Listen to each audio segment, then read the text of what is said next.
Welcome into the Autzen Audibles Podcast. Matt Prehm, Erik Skopil, Jared Mack on this Monday edition, Halloween edition of the Autzen Audibles Podcast Mailbag. We've got some questions.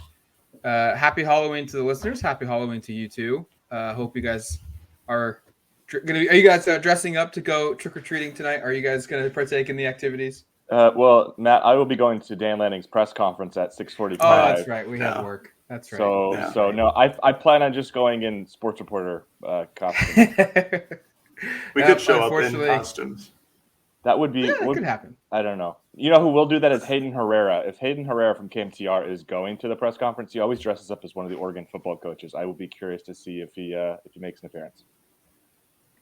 That's right. All three of us will be at Dan Lanning's press conference. But first, before we dive in, guys, we got to have some Halloween talk here. Because I just went to buy candy to hand out to kids while I'm here in the evening. Top 5 candies of Halloween. I think this is a hard discussion. I've got my favorites. Do you want me to list off my 5 first? Yeah, you go first here because set the table. I'll be honest, Matt. I don't care about this holiday. I just like candy, so I don't know what even constitutes Halloween candy. So I don't know if my choice is last night I ordered a really great candy bar, but I don't think it counts. It's like a Tony's chocolate bar. Have you had these before? They're really good. I don't think that does not count. That's not a Halloween bar, but that's what I eat for chocolate. So I guess it doesn't count. Anyway, go ahead. What are your 5? And I'll just tell you what I like. Okay. For number 5, I go Twix with candies. I'm a big caramel guy, so this is all going to have some caramels in here. Some Twix for 5. Number 4 is a Snickers bar. And then the pivot here is number 3 is a Crunch bar. Number 2 is a Reese's Peanut Butter Cup. I think those are money. And then my number 1, if you're on Twitter, you knew this was coming. It's the 100 grand. It's kind of a combination of the caramel, the chocolate, and also the crunch all rolled into one. I think the 100 grand is hard to find outside of Halloween, but boy, it's a steal. I think it's the most underrated candy bar out there. I bet as you eat chocolate. I bet you what I'm eating right now tastes better than anything you're talking about. I guarantee it. This is such a good candy bar. It's an early chocolate, man. Well, it's a small, tiny little piece, so I just took a little bite. Maybe not that small because it's taking me a second to chew. You want me to go then? No. I'm just enjoying this chocolate bar. It's really good. No, my number 1, and I told Matt. Matt and I talked about this. It's a little bit of pre-scouting on the drive back from Memorial Stadium on Saturday. I'm a big Butterfinger guy, which I think counts, right? That counts as a Halloween. That counts. Yeah. Okay. Absolutely. Any candy counts as a Halloween candy. Okay, then I guess Tony's chocolate would be my number 1, which I just consumed. But I'd go Butterfinger. Reese's was my number 1 for years, and I think I've surpassed it. Thing is, I'm more maybe I like some chocolate bars, but I also really like a good, kind of sweet candy, a non-chocolate candy. Yeah. So like a Mike and Ike, which I know we both share in common. That's a big. I was just going to say, are you surprised to not include Mike and Ike in mine? I had some and you woofed them down. Oh, I love Mike and Ike's. I will go after Mike and Ike's. I just assumed because they weren't included, they don't count as Halloween candy. So I was going to avoid them. I like a Starburst. I had a couple Starbursts down at the. It's a good Halloween candy. Down at the hotel, they had they brought in like candy service every day. Apparently, I don't know what that was. Matt, did you sign up for something like a specific candy? They brought like a bunch of stuff to the room, and one of the things they brought was Starburst. That's where they were all going, by the way. I don't think you ever got any. I never even saw Starburst, so you ate it all. I jumped on it before you got. I jumped on it before you got there. And then how many do I have right now? By the way, I don't even know. I think you're at 4 right now. 3 or 4. I think you're at 4. I'm trying to think what else is good. You know what I had the other day that was really yummy? It was a Rolos. I like a Rolos slap. Those are good. Which I think is sort of similar to a Three Musketeers kind of ish in terms of the sort of flavor profile. So if a Three Musketeers counts more as a Halloween candy, I'll say that one. Okay. All right. So a wide variety of options there. I like it though. Did you guys go like in order, or is this just a top 5? Well, Matt, I went 5 to 1. Erik went 1 to 5. I just threw things out. I had no idea. I was just talking. I'm just gonna throw things out here. I'm also big fan of the more of like the fruit flavored candies than I am the chocolate candies. I'm just that type of person. So, I'm sorry if that upsets anybody. I do have a good amount of chocolate on here though. So not in any order, but Reese's, Kit Kats, Tootsie Pops, Butterfingers, and Dots. Dots. Uh-huh. That's an old man's old school candy, my friend. Oh, yes. Shout out my pops. He loves Dots, and now that's bestowed upon me, and now I'm going to bestow it upon my children one day. Everybody's going to Eric, does your dad like Dots? Because my dad loves Dots too. My dad and I have never talked about Dots. I think you should open that conversation. What we did talk about. Go ahead. I was going to say Dots is a candy that's popular for kids that were born in the 60s. And as I say kids, as in now like older men. I think a Tootsie Roll is another one I do like. I know that I'm going to shout out the late great Bob Tidy Skopil, who was a huge fan of the Tootsie Roll. That was his go-to Halloween candy. Yeah, so that one resonates as well. I'm a fan of the Tootsie Pop variant. I think it's delicious. Which is the fruit flavored one, right? Fruit flavored candy lollipop with a Tootsie Roll on the inside. It's delicious. Okay. Mm-hmm. No idea what that is. Sounds good though. What? Really? Okay. I'll have to get you one. Man. All right. Yeah. Bring That's like one up your alley too, Eric. Yeah. It's a good one. I already ran through. Like I like the. Hopefully become advertised. The high class chocolate bars over there. Tony. Someone get Tony a sponsorship on the show. I'm gonna call Tony and be like, we really advertised for you. I don't know who Tony is, but let's get him on the show. Yeah. All right, let's dive into those. Let's dive into these questions. If you disagree with ours, I'm sure there's going to be a ton of disagreement with our 5 here. Everybody's going to agree. No. Give us your 5. Give us your 5. Yeah, I'd love to see what people say, and if anybody loves Tony's, let me know because it's a great candy. I've never even heard of Tony's until you brought him up. Well, yeah, it's about 5. It's about 5. I don't want to move on for a second. I said it we were going to. I don't want to move on. Where do you even get Tony's? I haven't even heard of it. Market of Choice would have a Tony's. Yeah. You could get one over at the what's that Capella Market would have a Tony's. Okay. That's where I usually buy my Tony's. I don't want to do another advertisement, but I found I was wanting a snack last night. I got back from my drive back from Berkeley, and wanted a snack, and I found this new Grubhub ordering service that has a Tony's on it. So you could use. I think it's called GoPuff. It's another option. GoPuff. Oh, I've heard of that. Yeah. Yeah, it's a new thing. It was good. I got a Tony's bar from GoPuff last night. Anyway, should we talk football, or do we want to keep talking candy? I'm open to. I think there's some football we should just throw out there. Okay. The Oregon fan. Just I don't know if you're seeing this yet. Auburn hired their new AD. Uh-huh. And within 5 minutes on the job, he fired Brian Harsin. Oh boy, that's a bummer. It's a shame. That just happened. Well, the only reason I bring that up is I don't think he would go, but we're gonna hit into November for the third year in a row where an Oregon head coach is going to be linked to an SEC job, or an Oregon offensive coordinator who may have worked at that place before too. That's very true. That's very true. Okay, that's notable stuff there. It's funny because I think there was a rumor that Mullins would be a candidate for that. Yeah, Auburn AD job. Clearly, that did not make any sense. No. Okay. Let's get into the mailbag. We did ask questions. We do have we asked. We do have a mailbag. People did send in responses, and we can now talk about them. First question from @TJ Norton16. Taking into account home versus away games, is Oregon State the hardest win left on the conference schedule?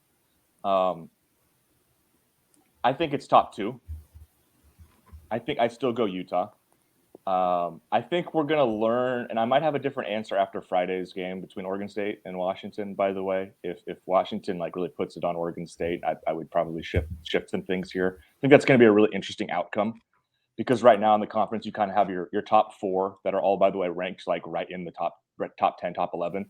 And then you've got a decent gap to the Oregon State-Washington pair. And then behind that is just kind of complete.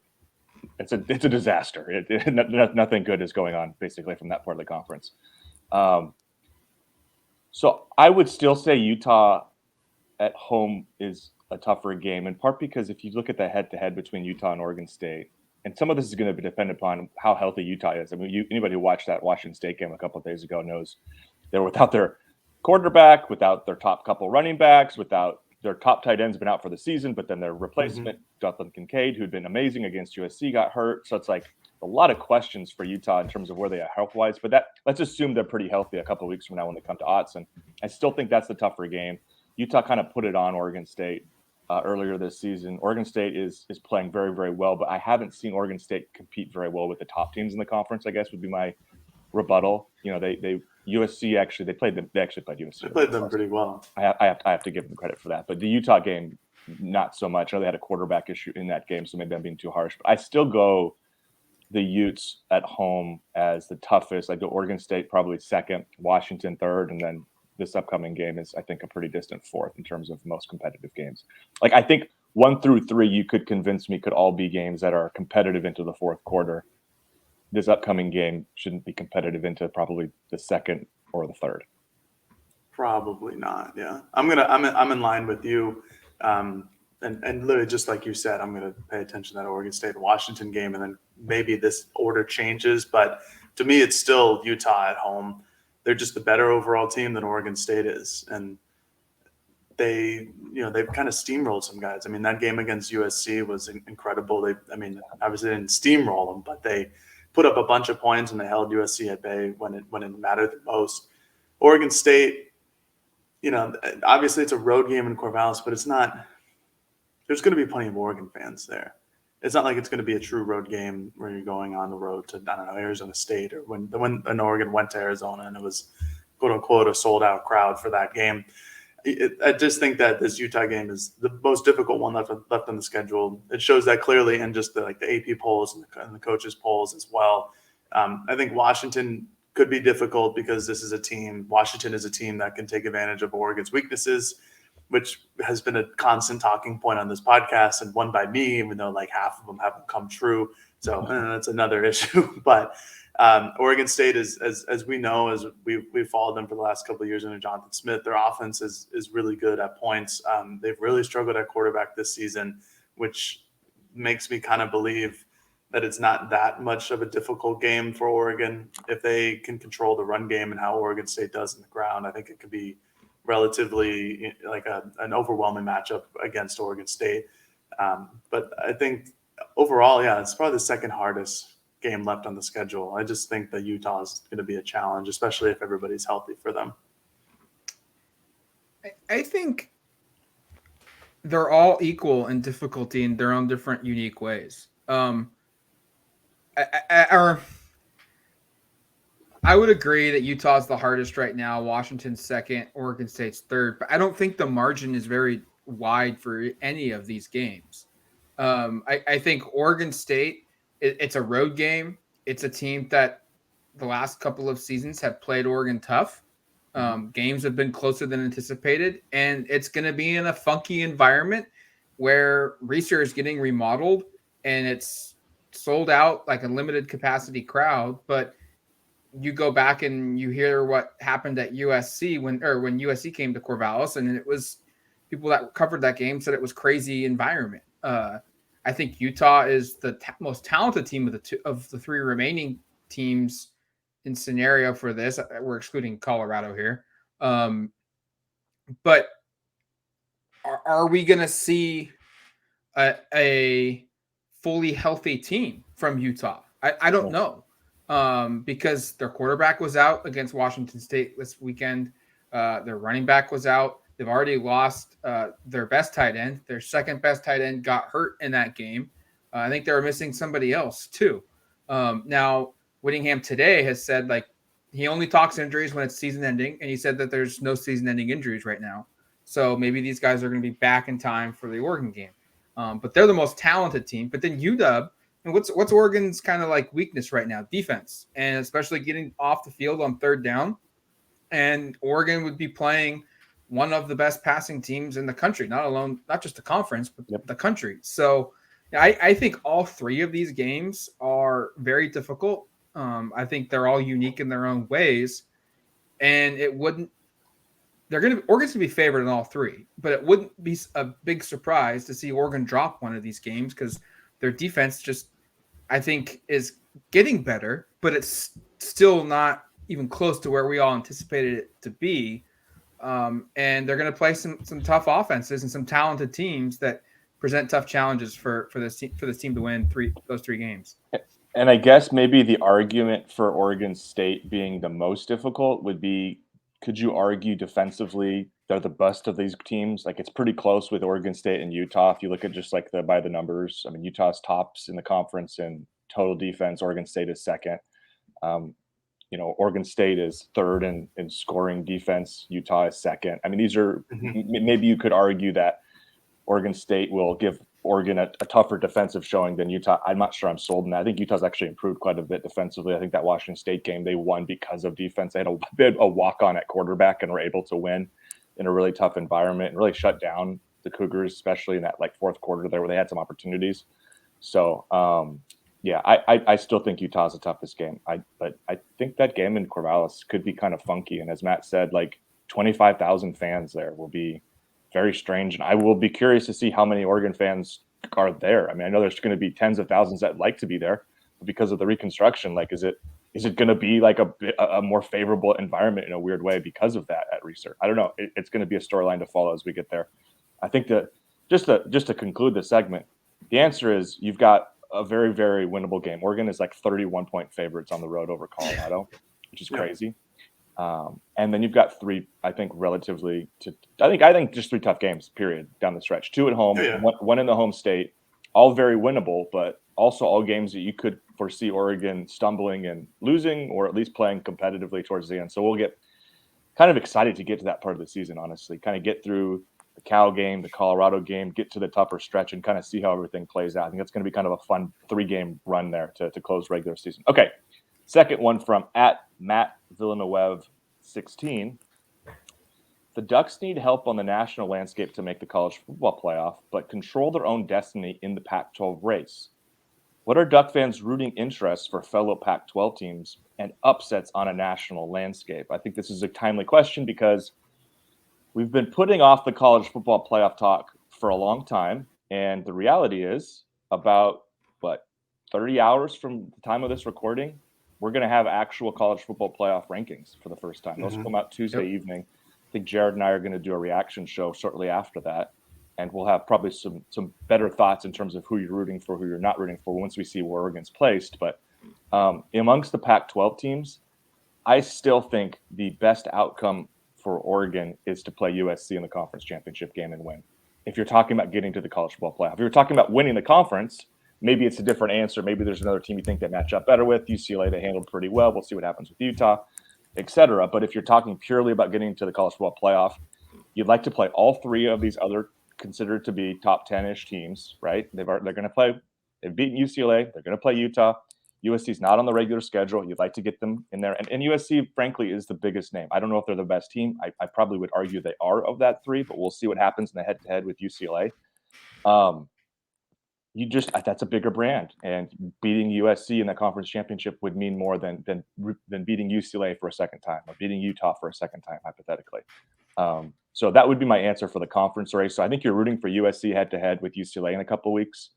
And you're rooting for the Trojans to kind of just take care of their business, the Ducks take care of their business, and you have a meeting between two one-loss teams on the season, but Oregon being obviously an undefeated conference team. That would be the only path to Oregon getting in, from my perspective, in terms of the national race. If you want to get into some of the national landscape stuff, well, you're rooting for Georgia for sure going forward, because the one saving grace here you have if you're Oregon is you can say, we might have gotten our ass kicked in the first game, but we lost to the best team in the country.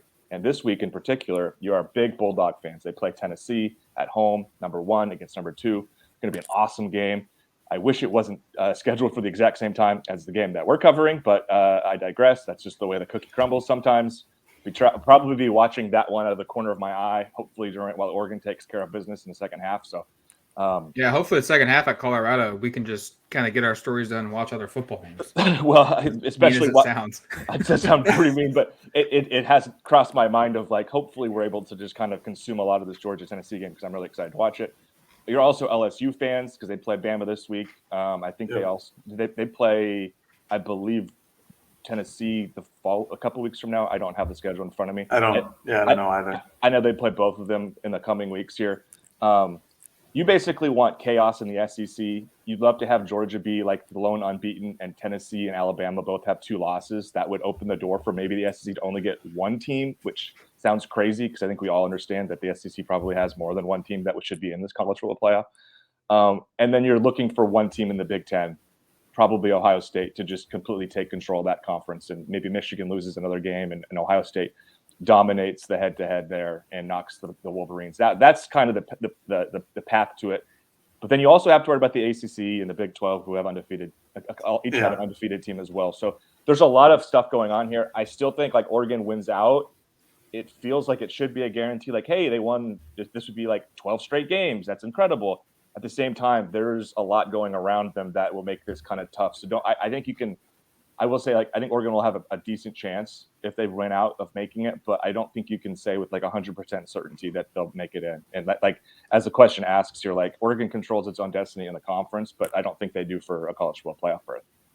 For a college football playoff berth, absolutely not. They have to rely on a lot of help. And even if they do win 12 straight games, that 1 loss to Georgia is still going to be this terrible black mark on their report card of the season. You know, it's one thing to lose by like 14, showcase that it was a game, things like that. This was a complete ass kicking, like Erik said.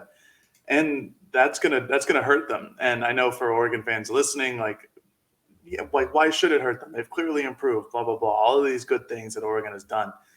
It still happened. And the good thing actually is that Oregon has played at a normal East Coast time game slot for the last couple of weeks. So people who, especially against UCLA, so people who have written them off early in the season saw them beat UCLA pretty handily and do all the good things, and then Bo Nix showcases his prowess and his ability to control the offense.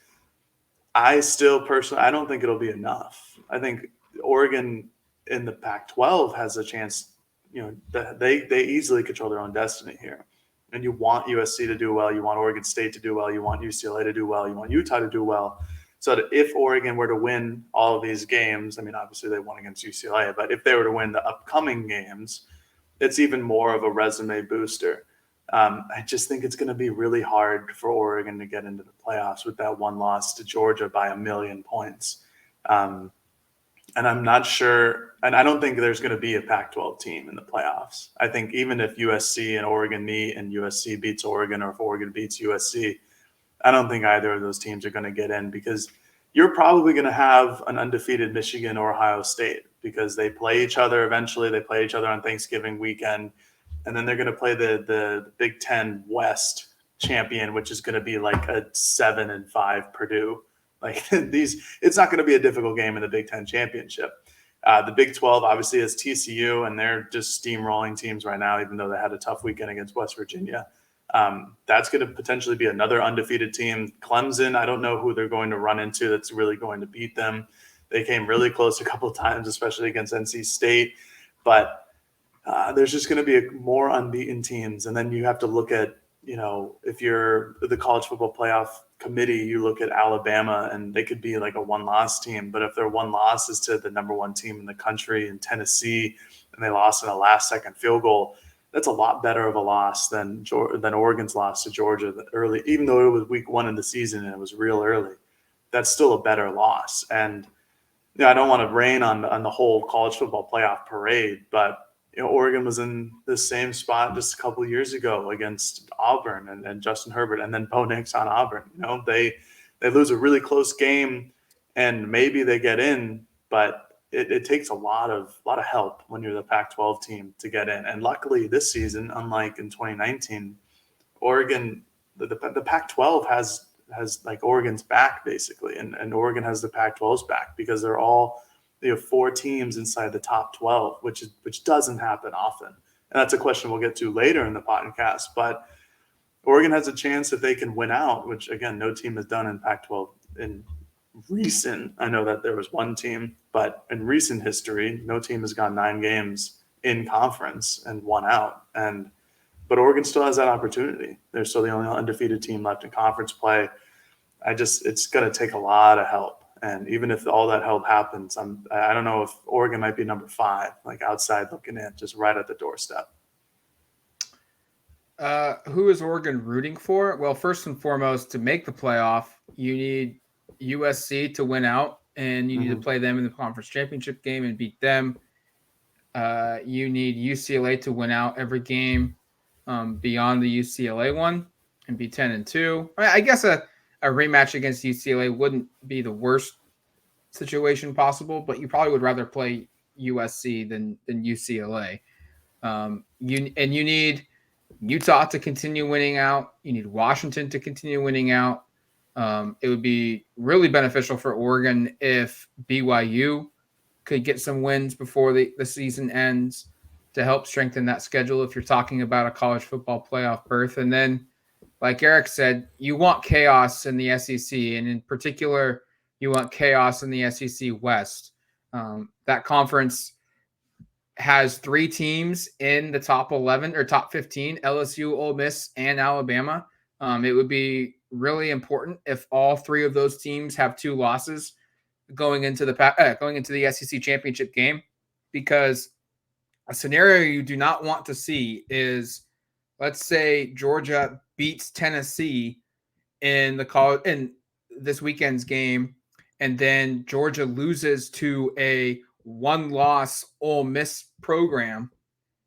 You now have, in the championship game, you now have Tennessee, Georgia, and Ole Miss all with legit reasons to be in the college football playoff. I don't think the playoff would put 3 SEC teams in out of 4, but it would be really tough to do that. And you have 3 teams that have reasons to get into that, and I think all 3 would have better candidates than Oregon would to get into college football playoff. I'm with Jared. I think the likelihood that Oregon, the closest they probably get is 5. We'll know tomorrow, kind of the sliding scale here when the rankings get released. You're going to need some chaos to happen for Oregon to get there, and they're going to have to go unscathed the rest of the way. They have no margin for error. If they lose a game, they're done. There's no discussion, no more talking about it. But a 1-loss Pac-12 conference champion, that should be enough to get you in. But they also have that 49-3 asterisk week 1. So what we learn on Tuesday afternoon, Tuesday evening, when the rankings get released, will be a big telling point for what's to come the rest of November, what's on the table for Oregon the rest of November. I don't know why I thought LSU played Tennessee. Tennessee's schedule after Georgia is very, very winnable. They play Missouri, at South Carolina, at Vanderbilt. So the Volunteers' basically only obstacle for a regular season loss is this upcoming weekend. So you're definitely rooting Bulldogs there. And I'm obviously in agreement to where everything's at. And it's less an Oregon resume thing as it is there's a lot of other good teams that have good resumes. And Oregon, unfortunately, has the biggest blight out there with the way that game went down. And you just kind of, it's kind of unfortunate because losing to the number 1 team in the country in your first game of the season shouldn't completely eliminate you from this type of thing. But the margin and the way that kind of set the stage for the season is going to be looked at differently than if that game, and this is where it's stupid because it should be wins versus losses, not wins of certain magnitude versus wins of, or losses of certain magnitude versus other losses of magnitude. But if you'd lost that game by 17 points or 10 points and it was competitive, you'd probably be having a little bit of a different discussion here. But we'll definitely talk more about this because as long as Oregon keeps winning, this will be at the forefront of a lot of minds. They're in the discussion. Yep. Just got to win. It'll be at the forefront of a lot of minds. And again, Tuesday evening, we will have the first batch of rankings. And I will also say, don't get too excited if Oregon's ahead of some teams that maybe we're not expecting, because the way this plays out is those teams will have opportunities to jump them and vice versa. So, the first rankings don't always mean a lot. I think you can look at the past history and say, okay, well, a team was ranked here. Don't always finish above the team that they were ranked at to start, because there's a lot of things to come this season. So should be fun to follow. Real quick, one thing to point out Saturday night, when Oregon has played a team, they really haven't looked that good afterwards. BYU's 4-5 on the season. You look at Washington State, and they gave Oregon fits. They're 4-4. They've lost a lot. Stanford is 3-5 on the season. They haven't won a lot of games this year. Arizona, that was a team that we thought would give Oregon a lot of trouble. They're 3-5 on the year. So they haven't really played anybody that has a winning record beyond UCLA after playing them. And so that was why it was so important for Oregon's playoff chances to see UCLA at home against Stanford and kind of kick their butts, because you could argue like, yeah, they've played some teams. You know, BYU was a top 15 at the time. UCLA was a top 10 team at the time, but none of these teams beyond UCLA have really mustered much the rest of the season, and it's kind of impacted Oregon's resume a little bit from a playoff perspective. So it was really big for UCLA to win in the way that they did against Stanford. Is this correct? I don't think a team Oregon has beaten has won more than one game after amongst the FBS opponents, period. Is that right? That sounds about right, yeah. Sounds about right. I mean, UCLA has won, but they've only had one game since, so we'll see what happens. That's what I'm saying. Arizona hasn't won since. Stanford, I think, beat Notre Dame. That's the only game that they won, I believe. Washington State has won one game over Cal. Arizona, we already mentioned, and then BYU, I think, has won just one game since. Yeah. So, not helping Oregon's cause for sure. No. Still a decent schedule. Like, there's still going to be opportunities, especially with this back end here, where you play a bunch of good teams. But it's worth noting. All right. Moving on to our third question. This one could be pretty quick. I just wanted to include it because it led me to a stat I wasn't aware of until this question from @Stableford. Is Oregon the best second quarter team in the country? #Autzen Audibles. The answer is yes, they are. Yeah. They are, actually. They've scored the most points in the second quarter by a per game perspective of 16.3. Tennessee's number 2, Alabama is number 3, Texas number 3, Alabama number 4, Toledo number 5. Oregon scored 21 points against Cal in the second quarter. It's a team that we talked about the middle 8 a lot, which for those listening maybe aren't familiar, that's the final 4 of the first half, first 4 of the second half. Second quarters in general, very positive for Oregon. You kind of do the math there. They're scoring about 16 of their 42 points just in the second quarter. That's an impressive stat and sends your team to the half with a lot of momentum. And the reality is Oregon has deferred a lot and received the second half kickoff and gone down and scored a lot there. So the middle parts of this game here, let me quickly look up where they are for third quarter points per game. They are at 20th in the country, averaging about 9. So the middle part of the game there, if you're going, that's pretty darn good. You're getting about 25 points in the second and third quarters there. Like to start better. Certainly like to finish better. Fourth quarter has not been a particularly strong quarter with the exception of Washington State. Oregon has averages about 8 points per game in the fourth. And if you remove the Washington State points, it's about 5. But I digress. I just wanted to bring that up because I think it's notable of like, where is Oregon winning these games? Like, where is this offense finding its rhythm? It's been the second quarter. The middle 8. Yeah. It's the middle 8. I have some more stats as well.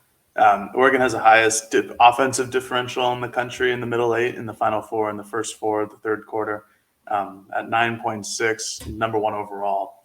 Utah is second at 6.6. Ohio State's third at 6.4. Tennessee's fourth at 6.3, and Michigan is fifth at 5.6. So they have a commanding lead. That's 3 points a game more than Utah.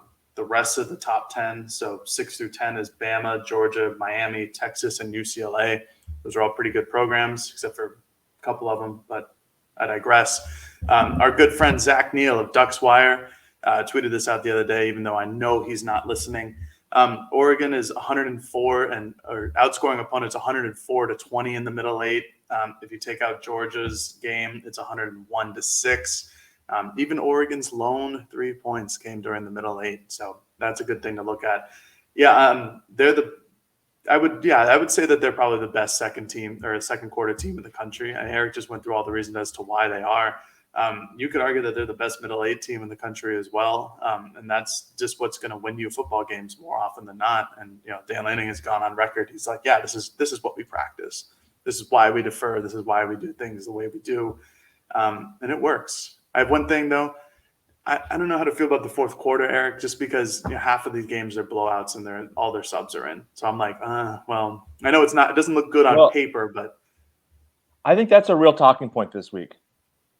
Like the fourth quarter is just because I saw Jeff Schwartz's tweet, and Matt and I talked about, I think on the Instant Reaction podcast on Saturday. and I know we talked about it outside of that, like how many games, like every single one of their wins, they've like kind of like let the foot off the gas in the fourth and given up some points. Like, Yeah. and a lot of it's been with backups on the field, which you can say, well, that's not a big thing. But when we are in this beauty contest of trying to make a run at something like college football playoff, when that's a significant part of it, you'd like to have seen them finish these games strong. Is that an issue of Oregon, or is that an issue of the Pac-12? Like we were just talking about how every team that Oregon has beaten has only won like one game since, where the competition just isn't there, where Oregon is in a struggle fest for all four quarters. They're just in it for I'm two just and saying, a half. there's been opportunities to win, with the exception of the Washington State game, every one of those games by about 10 more points. Yeah, they're still winning by 20 though. True. I'm just saying, in terms of this beauty pageant of the college football playoff, Right. Everything has to look a certain way. 30-point margins are better than 20-point margins, just like in terms of looking at it, is the point I'm making. Right. And I'm not saying it's the end of the world, because these are most of the time like you've got a lot of backups on the field. I was going to start naming them, but that sounds like I'm being critical of those specific players. Yes. Like, it's not Keith Brown's fault that he's on the field and the defense gives up points. He's probably not at fault for most of the scoring, but like, these are the guys. They're just guys on the field who like aren't typically on the field. Like Kamari Terrell has been playing mostly nickel, and he was playing like slot corner, and fell over on a 65-yard touchdown on Saturday. Like, this is just kind of what happens. But if you're scoreboard watching, you're going to look up and say, "Oh, Oregon won by 18," when it's like, well, it probably should have won by more. Right. And I will say, Zach Neal, come on, listen to our podcast, dude. We're giving you shout outs nearly once a week. And Zach, I swear, I'll read one of your columns like you've asked me to if you listen to one of our podcasts. I don't need to go into much detail about this because you guys have thrown it out there. So I'll only throw two stats out here. The last 3 games. So Erik said that Oregon's averaging 16.3 points per game in the second quarter. In the last 3, they're even better, substantially better. 23 in the third points per game in the second quarter, their last 3. So they're on a tear. And then you just look at it from an improvement standpoint from last season, apples to apples a little bit, oranges, apples to oranges a little bit too here, different staffs, different philosophies. But Oregon was averaging just under 7 points per game in the second quarter. Wow. And Oregon right now, 16 in the third. Pretty good. Pretty big improvement there.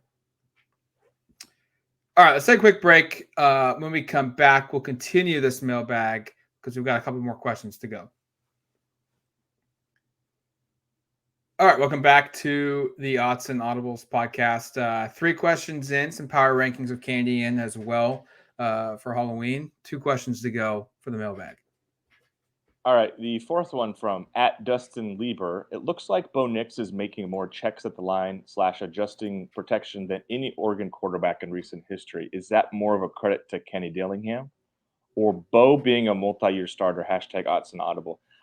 I don't think we've talked about this much on the podcast, so I kind of wanted to do a little bit of a discussion on this because this was a big talking point last week when Bo and Dan and even some of the other players talked about kind of this I guess dynamic that they have right now where Kenny is giving Bo basically 3 possible calls every play, and the first one is what they want to be in, and then Bo also has a run and a pass check to go like basically the audible to something else, and he at the line of scrimmage along with Alex Forsyth is basically determining kind of what they end up doing. And I think you saw it like really clearly. For example, like I don't even know if like Bo got a call here, but was it the first or the second rushing touchdown he had where it was just a QB sneak, second one? I don't think any call was made. I think he just got up underneath Alex Forsyth and they were like, okay, it's going to be a quarterback sneak. Just get behind me and punch it through. Like, I think that was literally like, I'm not saying that it wasn't a call. Maybe there was just a quick call of like, yep, agreed, do it. But it happened so instantaneously that I just assumed that was basically Bo being like, I'm just going to quarterback sneak this. We're at the 1. We're really good in these instances. But this is certainly more than you see in the past. And Bo has talked about the freedom and the trust he has from Dillingham to basically get up there and be like, hey, yeah, this doesn't look good. Let's get to a different play. Or this actually looks freaking awesome. Let's just roll with it. And this is a built-in part, according to Nix. And again, we haven't got a chance to talk to Dillingham since fall, which really is a bummer. I don't want to keep putting that out there, but I might put in a request soon just to see if we could pick his brain because there's a lot of stuff going on that I'm curious about. But according to Bo, part of Kenny's offense is the quarterback is going to be asked to do this kind of stuff, these kind of things, just regardless of who they are. but more trust is given to the players who are best at it. And Bo talked about how he was in high school. His dad would constantly kind of, his dad was a former college quarterback at Auburn and a high school coach, and I think coaching somewhere in Alabama. I think he might have been Bo's coach for a bit. I hope I'm not speaking out of turn there. But like how basically his dad would kind of quiz him on, okay, if this is the look you get, kind of here are some things that might work, and that kind of stuff. So he's been working towards this for like 6 to 8, probably more than that, probably even before high school. So he's very advanced in kind of reading defenses and understanding kind of what fits here, what fits there. So you are definitely seeing that correct, Dustin. And something we haven't talked about on the podcast. I had a couple stories up on the site last week. You can probably go find about more in the specifics of it. But yeah, Bo's talked about it. Bo also, I thought it was kind of a telling line. We mentioned Auburn earlier on this podcast with Harsin getting fired. I thought it was kind of notable that one of the things Bo said was that previous coaches sometimes do not want you to change the plays, and how there were times where he would come up to line and go, this doesn't look great, but this is the call they want me to make, so let's just go with it. And I don't know if he was scapegoating or saying that was a reason for some of his struggles, but you certainly got the sense that he feels a lot more comfortable with what he's doing here, and a lot of that is due to Dillingham giving him the trust of saying, hey, change the play if you don't like it. And he wanted to clarify, it's not like he comes up and he just has free reign. He's got a couple different calls he can make and kind of audible to that. Maybe you don't see that very frequently at a college level. You see it in the NFL all the time, but this is probably good training, by the way, for Bo to maybe make the push to play in the next level with kind of his history of doing this. Yeah. Oh, definitely good training if he wants to make the push to the next level. Just like to answer the question of if it's a credit to Dillingham or Bo being a multi-year starter, I think it's a bit of both. I think this is kind of how the team operates now. Defensively, they're doing the same things where they have the linebackers check. I remember talking to DJ Johnson at Media Day, was way back in August, and he's like, yeah, we just make checks now. Like, we get the initial play and then we can check out of it. And I asked him, like, has that been something you've done at all during your Oregon career? He's like, no, this is the first time. And this is the first time that an Oregon quarterback, at least in the last couple of years, has really been able to get to the line and check and read the defense and see what they want to do. So I think it goes both ways. I think it's Kenny Dillingham not being egocentric and saying, no, you have to run my play. Like, this is the one that's going to work, I promise.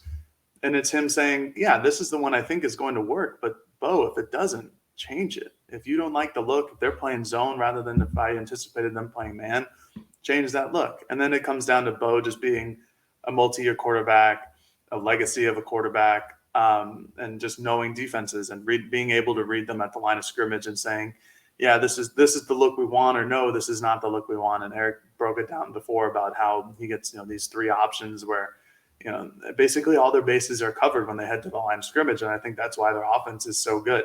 It's, every once in a while they'll have a bad play and it's like, well, that's it. But those bad plays are almost unexpected. Like when Oregon went 3 and out for the first series against California, that was kind of unexpected. I think this offense has been firing on all cylinders for such a long time outside of that first game that we mentioned. When they have a negative play, when they run for 0 yards, or when there's like a bad throw from Nix, it's just unexpected. It gets expedited and our talking points, because it's just not what we're accustomed to seeing. And that's because of how well this offense has been running. So I think it's a great testimony to both of these guys being able to put their heads together, like this entire coaching staff has talked about before, of the idea that, look, they want the players to get better, obviously, but they also review themselves and they think, hey, how can I get better? How can I work to get better? What can I do differently that'll help the team get better? I think it's just a really, really good overall team chemistry of knowing who the star players are, but those star players knowing how that they can get better as well and create a better team atmosphere and a better overall team. Yeah, it's like Jared said, it's both. I think you saw some times where Bo changed the plays at Cal. And in previous games, sometimes it's worked, sometimes it hasn't. I think it's more so been on the positive side for Oregon. And I think the previous years of starting in college football probably helps there.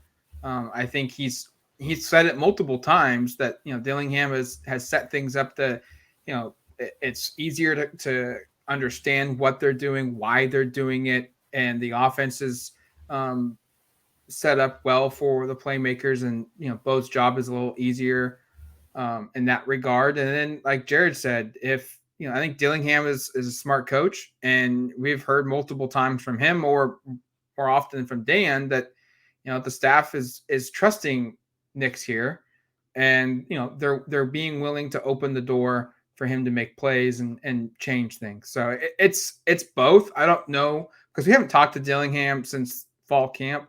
So like Erik said, we'd love to get more on this. So I really don't know how often this is the case. And maybe there's something on the sideline that he can message to the side, like, hey, can we check to something? And then he has like a set number of plays to check to, or maybe it's a full range of, hey, I'm changing it, and we're gonna go to page 14 of the playbook and diagram 2 of what we're gonna do. I don't know. I think that would be an interesting story to find out as well, of just when he does change plays, what's the play selection pool look like? Is it Bo said it was he has two back. He has a run and a pass check, is what Bo said. But Kenny might say there's more to it than that, and Bo is simplifying. I don't know. That's what Bo said. Right. Yeah. So it's both. It's both. Long answer. Both.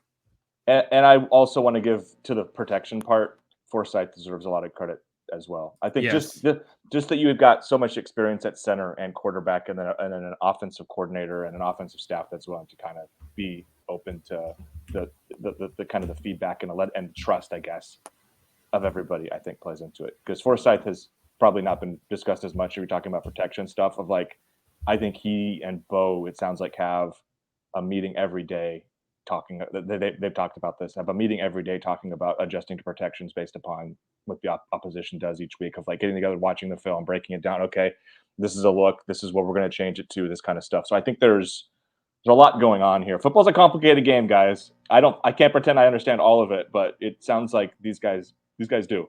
These guys are really smart. They're like, Oregon's got some really smart people in charge of their offense. So kudos to them. All right, should we wrap it up with the last one?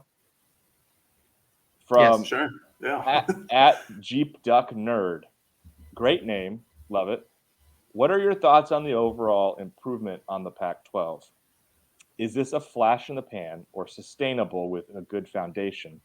And how big of a factor might it be in a new media deal? Hashtag Autzen Audibles, hashtag Go Ducks, hashtag Premier Pac-12. Might be a record for most hashtags used in a question on the show. I think a huge part of the improvement this year has been quarterback. And it's because you look at the top 4 teams, 2 of them have veteran quarterbacks who are back and who've started for several seasons now in UCLA and Utah. And 2 of them went to the portal and added really good players in Bo Nix and Caleb Williams. And you look at the rest of the conference, who's good? Washington added Michael Penix, leads the NCAA in pass yards. He's been very good. Washington State hasn't been very good, but like Cam Ward is certainly a capable and a good quarterback. Arizona, great pass offense, Jaden DeLora. Even Cal, like I don't think that's a great Cal team, but they've got a decent quarterback. I think Jack Plummer is like pretty solid. Throughout the conference, they've upgraded almost at quarterback across the board. And if they haven't upgraded from bringing in somebody, their players are back as like multiple year starters now. So I think that's a big part of it for me. Obviously, I think the 2 of the programs we talked about also had coaching changes. And I think both Oregon and USC undoubtedly feels like upgraded. I feel comfortable saying that about Oregon, and I don't think anybody at USC would argue anything other than Lincoln Riley is better than the old guy. So like I think those are the big ones, like without question, right? Like there's new coaches, there's new quarterbacks, all of it seems to be better than it was before. Is this sustainable? Well, unfortunately, USC and UCLA, who are 2 of the top teams, aren't going to be here very long. So probably not. Which stinks because I mean, genuinely, like I feel like the conference actually looks kind of good right now, and I would love to see this play out for 4 or 5 years and have an Oregon USC rivalry, Oregon UCLA rivalry in the conference. Utah involved, Washington maybe gets better. We're not going to get treated to that, and I don't even know if Oregon will be part of the Pac-12 by the time this new media deal takes place. So, it's a hard. That part is really hard to answer. There's a lot of kind of question marks. I I don't think this. Here's what I'd say: if the conference was set to be around there was no interruption of it, and USC and UCLA weren't leaving, I don't know if it's a flash in the pan. I actually think the conference has gotten quite a bit better, and I think the transfer portal will continue to help because it'll allow a lot of these teams to go out there and add a lot of talent. UCLA's team is built largely by transfer portal, and that's been a huge adjustment for Chip Kelly. Like, this is a perfect outcome for the Bruins of, like, Chip Kelly hated prep recruiting, like his least favorite thing. Now he's just got to do basically free agency, which probably is much more to his liking. They have been probably the team in the conference that has overhauled the roster the most, besides for USC, using the portal, and it's worked out. Oregon really used the portal. It's worked out. Like, I think some of these things are benefiting Pac-12 schools, but two of these teams that are in the kind of conversation for being the top dogs right now aren't going to be here very long. So I don't know. I don't think it's sustainable. And again, I don't know what's going to happen going forward, which is why I don't know how any of this factors into the media rights deal, because I think it's really hard to project, given I don't know who's going to be a part of the conference in 3 years. It's really hard to project in terms of the media deal. I'll get to that in a second, but is it a flash in the pan or a good foundation? I'm not really sure, to be honest with you, because you look at the top teams in the Pac-12, all of their quarterbacks except for USC, all of them could be gone at the end of the season. And Bo Nix and Penix, Dorian Thompson-Robinson, and Cameron Rising. I think Rising has a year left in eligibility, as does Nix. But all of those guys could be gone. And again, they could go in the transfer portal and find Penix more too. quarterbacks. Penix is gone. No, he has one more year? He has. I think I could have two. Really? Wow. He definitely has one. I'll look it up. All right, thank you. He's a junior right now. Dang. Well, anyways, all of them could be gone. And with the seasons that all of them are having, would it surprise you if they all left? Because these are statistically, for maybe except Rising, but he still has a couple games left to finish off the year. I think these are all the best statistical seasons of any of those quarterbacks. And Caleb Williams is obviously a sophomore, so he's got plenty of time left on his resume. But you kind of look at that, and the quarterback play this year has been so much better than it was last year, and that's why there are so many good Pac-12 teams this year. With all of those guys potentially gone, it's like, all right, well, who's in line next, and who can they find in the transfer portal? And like Josh Pate said on this podcast like a week and a half ago, he thinks the transfer portal is going to be absolute madness, which it very well could. And then Oregon and Washington and all these other teams could find another quarterback and rebuild through the transfer portal. I just think that it's a great time for Pac-12 football. I just don't know if it's sustainable. And you look at the top four, and we've kind of hinted at this as well. You look at the top four, and it's great. And even Oregon State is now a ranked team, and it looks wonderful. And Washington's been playing much better than they did last year. Once you open the blanket and then look at the rest of the Pac-12, then you start to have some issues, because there's no real, other than Arizona, in my personal opinion, I don't know if any of these teams below the Oregon State Mendoza line have gotten a lot better this season. Colorado and Cal, those teams are some of the worst, and those teams are one of the worst in the conference. Colorado is one of the worst teams in college football.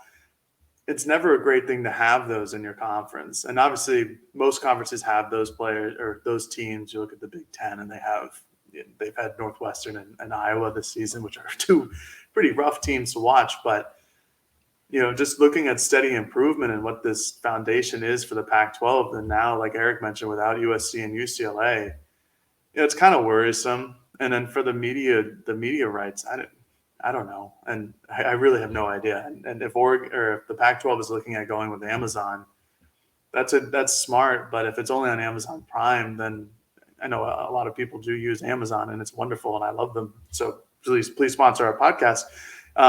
I don't know how many people use Amazon or are willing to pay the yearly fee that includes Amazon Prime Video. So then you're kind of stuck in the same scenario where your fan base doesn't really want to pay for this extra amount of dollars to get their Oregon games, just like with the Pac-12 network.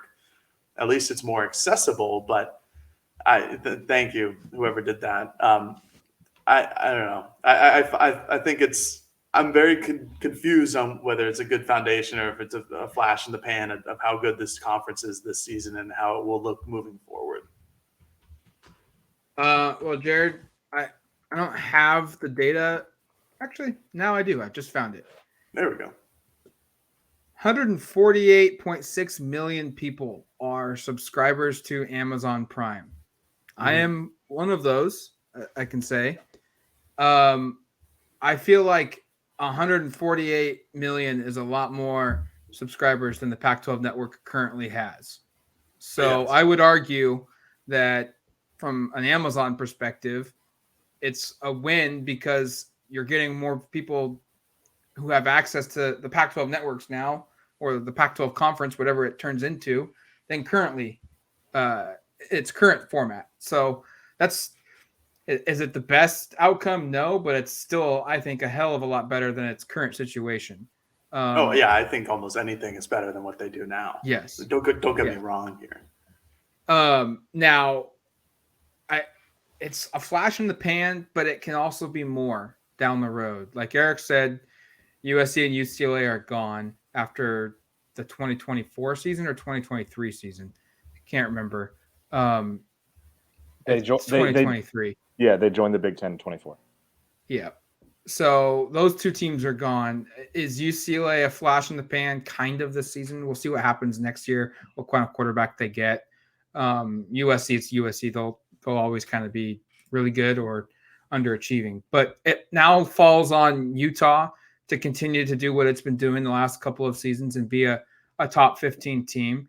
And then you look at Washington and they're starting to turn things around here. And if they can continue to elevate their program a little bit and consistently be a 9-3, 10-2, maybe a down years, an 8-4 type season, then the league's profile will continue to go up. But where they need help is they need Stanford to get back to Stanford of old. They cannot have Stanford be a 4-8 to a 6-6, 7-5 team. I know that their fan base doesn't show up for their games, but from a national perspective, from within the media, from within the voters, from the college football playoff, Stanford is a respected program. And when they win, it raises the profile of the conference. And then Jared brought up Arizona. If Jed Fish can get this team to trend again and take another step next season, and then another step the following year, that's another program that could elevate the league a little bit. Are they going to be as strong as they currently are? No one's going to say that. But I still think that this league has its pieces in place where you look at Oregon, you look at Utah, those are your two pillars. Those are, the foundation of the program or the conference. But then Oregon State, Washington, Stanford, you throw in every other year, maybe a Washington State, ASU, or Arizona, and the league will be fine. The league will be big enough. We'll have the names where if you do go 12-1 and you win your conference, you're in the playoff and you have a decent chance. I don't know if I think the Pac-10 is, I don't know how viable it is for Oregon to be in it after it's not. They got to get out. And there might be 2 to 3 to 4 years of being able to that working out. Matt, I just think the change in the financials is going to make it really difficult for any of the teams in the Pac-10 to try to contend with the Pac-12, with the Big Ten and the SEC. So you could convince me like through 26, it's fine, but like you get to 20, then start of the 2030 decade, and if they're still in this conference, it's big problems. Yeah, I mean, I don't think college football will be in its current format, even with USC and UCLA in 2024. That college football version will be different in 2026, 2027, 2028. I think it'll be drastically different. Okay. I agree. It might be. I don't know. I mean, like the Big 10, or excuse me, the Big 12 just signed their nice 6 to 7 year deal with ESPN and Fox. If you're the Pac-10 and your leading schools are Utah and Oregon, like that doesn't compare. And to Oregon the Big 12? To the Big 12, you don't think that compares? I think it probably comes closer to that, but you're still just like the Big 12 is going to be. They're going to tread water against everybody else. Yeah, no, the Big 12's dead, which is why I think the Pac-10 might be in okay shape compared to the Big 12. But you've got to, if you're Oregon, you got to get the hell out of Dodge, man. Right. And Oregon and Utah are not the best compared to like an Alabama or obviously Texas and Oklahoma, but when you're Oregon, you're above Utah, you're above whoever is going to be in the Big 12 at that point. Okay, State, I guess, would probably be your lead candidate, maybe Baylor, TCU. You're way better than them, so you can jump. You should, like we've been saying for a long time on this podcast, is you got to jump ship. You got to look to see if you can get in the Big Ten, if the Big Ten will bring you in Washington or you in Utah or you in, I don't know, Stanford or Cal, whatever they want, for as many TVs as they can get. It's just, there is a base layer here in terms of a good foundation, but I'm not 100% convinced like it's not more than just a flash in the pan, at least for the next 2 years, or after 2 years, excuse me. All right, that's going to do it for us here on the Autzen Audibles Podcast. Thank you for listening to the show. Thank you for submitting questions. We'll be back on Tuesday breaking down college football playoff and more here on the Autzen Audibles Podcast. Talk to you later, folks. Peace.